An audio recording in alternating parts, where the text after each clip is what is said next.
Friends, నా పేరు కళ్యాణ్. మీ అందరికీ తెలిసిందే. సో నా ఛానల్ రెగ్యులర్గా ఫాలో అయ్యే వారికైతే నా పేరు ఆల్రెడీ తెలుసు. ఈ మధ్య ఒక కామెంట్ వచ్చింది ఫ్రెండ్స్, ఏంటి బ్రో మీరు టిప్స్ చెప్పడం లేదు అని ఒక కామెంట్ వచ్చింది. 2 కామెంట్స్ వచ్చాయి. నేను ఫస్ట్ ఆఫ్ ఆల్ నేను చెప్పేది ఏంటంటే, నేను టిప్స్ చెప్పను. నేను డైరెక్ట్ ప్రాక్టికల్గా నాకు వచ్చిన ప్రాఫిట్స్ అన్నీ మీకు స్క్రీన్ షాట్ పెడతాను. అంతేగాని నేను టిప్స్ చెప్పను. టిప్స్ అనేటివి గిప్స్ ఏమి ఉండవు ఫ్రెండ్స్. స్టాక్ మార్కెట్లో మీరు బాగా అర్థం చేసుకోండి. ఎందుకంటే టిప్స్ చెప్పే వాళ్ళందరూ ఎట్లా అంటే డబ్బులు తీసుకునే వాళ్ళే, అర్థమైందా? సో టిప్స్ చెప్పరు. ఆ టిప్స్ అనేటివి వర్కౌట్ కావు. మనం రియాలిటీగా ఫ్రాంక్గా చేసుకుంటా వెళ్దాం. ఇంకోటి ఏంటంటే, ఇంకో కామెంట్ ఏంటంటే, ఏంటి బ్రో ఈ మధ్య అసలు వీడియోసే పెట్టడం లేదు, డే 6 దగ్గరే ఆపేసామన్నారు. సో ఎందుకంటే నాకు కొంచెం ఎగ్జామ్స్ ఉన్నాయి, అందుకే కొంచెం ఈరోజే ఫ్రీ అయినాను. సో ఈరోజు నుంచి స్టార్ట్ చేద్దామని చెప్పి నేను అనుకున్నాను అనమాట. ఈరోజు ఫ్రీ అయిపోయినా, ఎగ్జామ్స్ అయిపోయినాయి, ఎంబీఏ ఎగ్జామ్స్ అయిపోయినాయి. సో ఏంటంటే ఫ్రెండ్స్, నేను మీకు స్టాక్ మార్కెట్లో ఫస్ట్ చెప్దాం అనుకునేది ఏంటంటే, సో నేను టిప్స్ చెప్పను, ఇది ఫస్ట్ వదిలేయండి. సెకండ్ ఏంటంటే, స్టాక్ మార్కెట్లో మెయిన్ వచ్చి మీకు తెలియాల్సింది ఒకటి ఉంది ఫ్రెండ్స్. ఏంటంటే, స్టాక్ మార్కెట్లో పొరపాటును కూడా మీరు మర్చిపోకుండా ఉండాలంటే స్టాప్ లాస్ అనేది ఒకటి గుర్తుపెట్టుకోండి. ఇది మర్చిపోవద్దండి. ఎందుకంటే మనం ఒక షేర్ తీసుకున్నప్పుడు దాంట్లో మనకు ప్రాఫిట్ రావాలంటే ఫస్ట్ మనకి 1:2 రేషియో గుర్తుపెట్టుకోండి. ఇప్పుడు మనము ఒక 20,000 ఇన్వెస్ట్ చేసాం ఫ్రెండ్స్. 20,000 ఇన్వెస్ట్ చేసినప్పుడు దానికి మన టార్గెట్ ఎంత?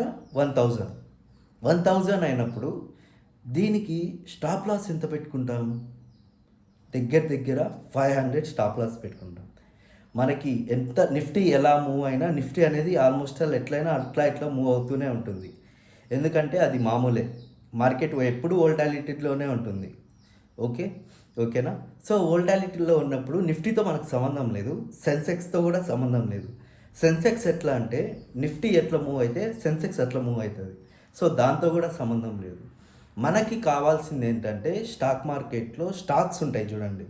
స్టాక్స్లోనే ఇంట్రాడే చేస్తాం కాబట్టి మనము మెయిన్ స్టాక్స్లోనే మార్నింగ్ ఫస్ట్ 9:15కి మీరు ఓపెన్ చేయండి. 9:15కి ఓపెన్ చేస్తానే మీకు పైన వెంటనే 9:15కి కన్నా కొంచెం ముందే ఒక 9:10కి అట్లా మీరు మార్కెట్లోకి ఎంట్రీ అవుతానే రీఫ్రెష్ చేస్తూ ఉండండి.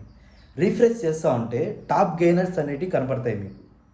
Top gainers, top losers. Top gainers అంటే ఏంటి? పేరులోనే ఉంది, టాప్ గెయినర్స్.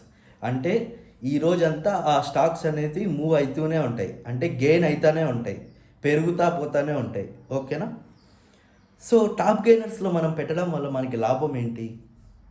సో సపోజ్ ఒక 100 రూపీస్ దగ్గర మనం ఒక 5x మార్జిన్ ఇస్తారు, మీకు తెలుసు కదా ఇంట్రాడేలో. సో అంటే మనం ఒక 20,000 పెడితే 1 lakh పెట్టినట్టే. సో 100 రూపీస్ షేర్ది ఆ రోజు వచ్చింది అనుకుందాం. సపోజ్ టాప్ గెయినర్స్లో 3 ఉంటాయి, మిడ్ క్యాప్, స్మాల్ క్యాప్, ఇంకోటి వచ్చి లార్జ్ క్యాప్. సో మనం తీసుకోవాల్సింది ఏంటి? మిడ్ క్యాప్ అయినా తీసుకోవచ్చు, లార్జ్ ఏదైనా తీసుకోవచ్చు. కానీ లార్జ్లో ఏంటంటే పెద్ద షేర్స్ ఉంటాయి. ఓకేనా? దాంట్లో ప్రాఫిట్ ఎక్కువ రాదు. ఎందుకంటే బ్రో మీకు నేను చెప్తాను, ఎందుకంటే ఫ్రెండ్స్ నేను మీకు ఈజీగా చెప్తాను అర్థమయ్యేటట్టు. ఇప్పుడు మనం పెట్టింది 10,000 అనుకుందాం సపోజ్. 20,000 అనుకున్నాం. 20,000 ఇంటూ 5, 2 5 10 అంటే ఎంత? 1 lakh. 1 lakh అయినప్పుడు షేర్ ప్రైస్ ఒక 3,000 ఉంటే అది ఒక 10 రూపీసో 20 రూపీసో పెరిగితే మనకి ఎలా ప్రాఫిట్ వస్తుంది?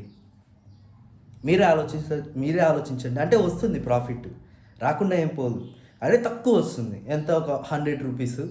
100 రూపీస్ వస్తే 40 రూపీస్ మనకి ఛార్జెసే పోతాయి. 20 rupees buying charges, 20 rupees selling charges. తెలుసు కదా? సో ఏ యాప్లో గ్రో అయితే నా ఫేవరెట్ గ్రో. మీకు ఏదైనా తీసుకోండి, మీరు ఫ్లయర్స్ అయినా తీసుకోండి, లేకపోతే జీరోదా, ఏంజల్ బ్రోకింగ్, ఏదైనా ఓకే, అది మీ పర్సనల్ చాయిస్. సో నేను చెప్పేది బాగా అర్థం చేసుకోండి. సో లార్జ్ క్యాప్ తీసుకోకుండా మిడ్ క్యాప్ తీసుకుంటే మనకి ప్రాఫిట్ ఏంటంటే, మిడ్ క్యాప్, స్మాల్ క్యాప్ అయితే ఇంకా ఎక్కువ ప్రాఫిట్. మిడ్ క్యాప్లో ఏంటంటే కొంచెం చిన్న షేర్స్ వస్తాయి.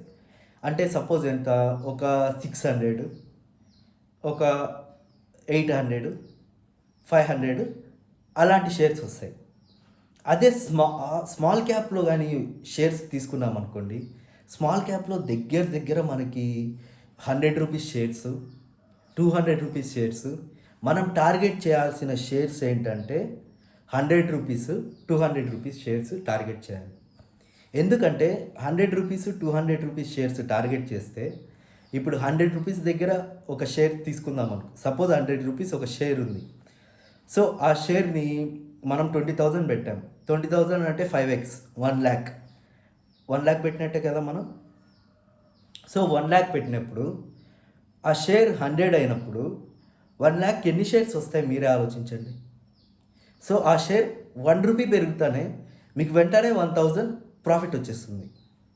1,000, ఒక 500 అట్లా అట్లా ప్రాఫిట్ వస్తుంది.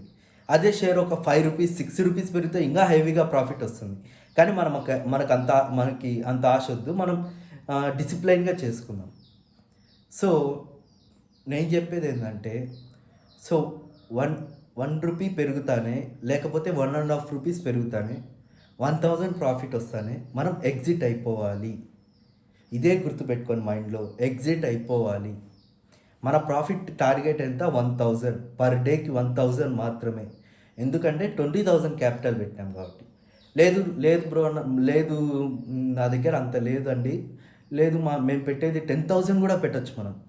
10,000 పెట్టే వాళ్ళకి, సో అది నెక్స్ట్ వీడియోలో చెప్తా, ఓకేనా? ఇప్పుడు 20,000 పెట్టే వాళ్ళకి చెప్తున్నా. 20,000 పెడితే 1,00,000 పెట్టినట్టు, ఓకేనా? 1,00,000 పెట్టినప్పుడు మనకి ఎక్కువ టార్గెట్ వద్దు. ఎందుకంటే మీకు తెలుసు కదా, వోల్టాలిటీ అనేది చాలా ఎక్కువ ఉంటుంది. సో మనం ఎక్కువ ఆశకు పోకుండా జస్ట్ 1 రూపీ పెరుగుతానే మనం ఏం చేస్తామంటే, మన టార్గెట్ని మనం ఫినిష్ చేసేసి ఒక 1,000 రూపీస్ బుక్ చేసుకుంటాం ప్రాఫిట్ని. అలా బుక్ చేసుకోవడం వల్ల ఏమవుతుందంటే, దాంట్లో ఒక 40 రూపీస్ ఛార్జెస్కి పోయినా, 40 కాకపోతే 50 రూపీస్ ఛార్జెస్కి పోయినా 950 రూపీస్ అనేది మనకి ప్రాఫిట్ వస్తుంది, ఓకేనా? పర్ డేకి 950 రూపీస్ ప్రాఫిట్ వస్తుంది. ఇంకా మనము చెప్పలేం కదండి. ఇప్పుడు సపోజ్ ఇది ఫ్రెండ్స్, మనకి చెప్పలేం ఫ్రెండ్స్. ఒకవేళ వస్తే ఏకంగా 1,200 కూడా రావచ్చు, 1,500 రావచ్చు. జస్ట్ 5-6 సెకండ్స్లోనే. మనం పెట్టుకున్న టార్గెట్ 500, కానీ -500 మనం పెట్టుకున్న టార్గెట్ లాస్. ప్రాఫిట్ ఎంత అంటే 1,000. సో 1,00,000కి 1,000 అనేది ఈజీగా వస్తుంది. ఎందుకు 1,00,000 అంటున్నా అంటే, 20,000 పెడితే 1,00,000 కదా 5x అంటే. సో అట్లా అన్నమాట. అర్థమైంది అనుకుంటున్నా. నెక్స్ట్ వీడియోలో 10,000తో ఎలా చేయాలో చెప్తాను.